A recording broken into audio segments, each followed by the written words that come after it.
So, good day. I'm going to perform or demonstrate the assisting client in sitting position.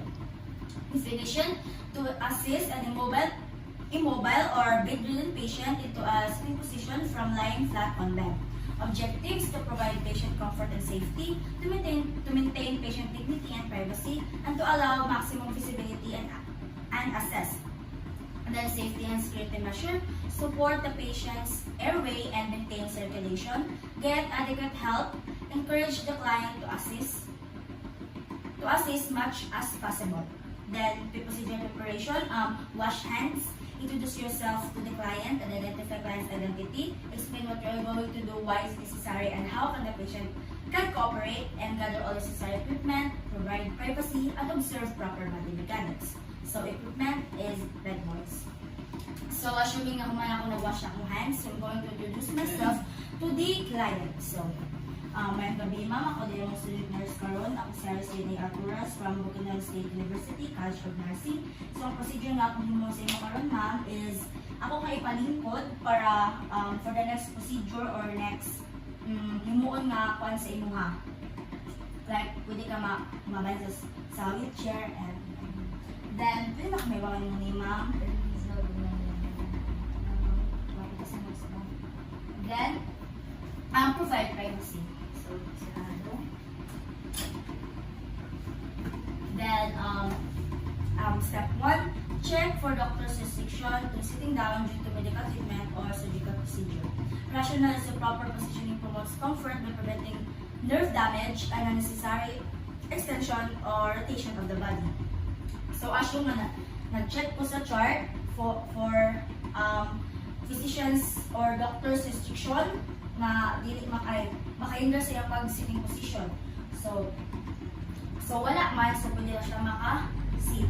Then, step 2, perform an assessment of patient's strength and abilities. Rationalize client that can assist with same strain on the nurse. Will also be a form of exercise, increasing the client's independence and self-esteem. So, ma'am, maka-assist sa kamang paglipod. Okay la? Di na sakit. Wala may ikong sakit. Okay, ma'am. Then, step 3, lower bed and ensure brakes are applied. Rationalize to prevent accidents and promote safety for both patient and the nurse. So, assume tama na lower na ang bed. Then, brakes are like na-apply na. Then, step 4, stand facing the head of the bed at 45 degrees angle with your feet apart with one foot in front of the other. Then stand next to the waist of the patient. Then proper body mechanics for safety of your patient. Then step 5 is let the patient turn to side facing you and assist patient close to the edge of the bed. Raise the bed as high as possible. Rational is to avoid twisting your back, neck, and pelvis by keeping them aligned. So assume na po tama na pataas na ang bed. Then step 6, place one hand behind shoulder supporting the neck and vertebrae.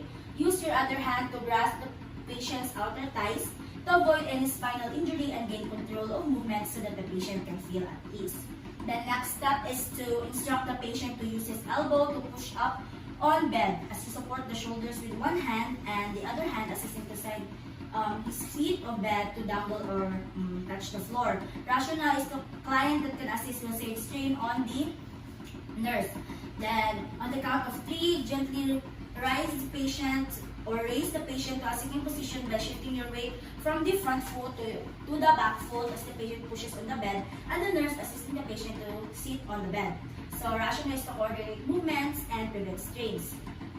So, make sure your weight is on your knees and keep your back straight and neutral to observe proper body mechanics and prevent injuries. So, I'm going to perform na the procedure.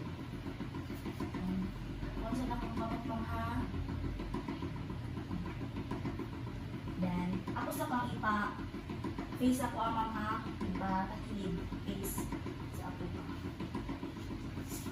So, pinakang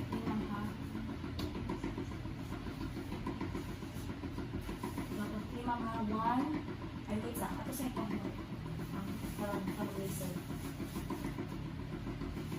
So, mga 1, 2, 3, 4,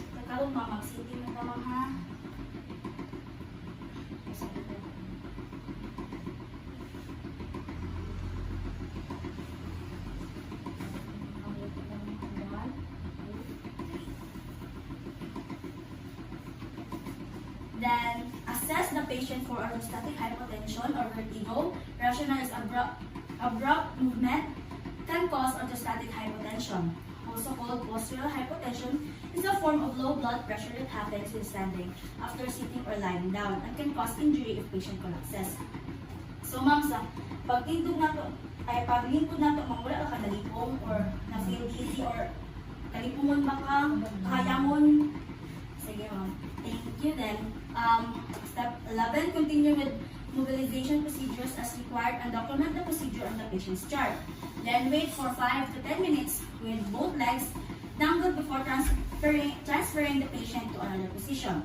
So, para sa other procedure na himuon kay ma'am, mag-wait 5 to 10 minutes adjusted pa sa other procedure. So, i-document sila itong procedure done, okay na ba ka, and okay na si ma'am, and that's all.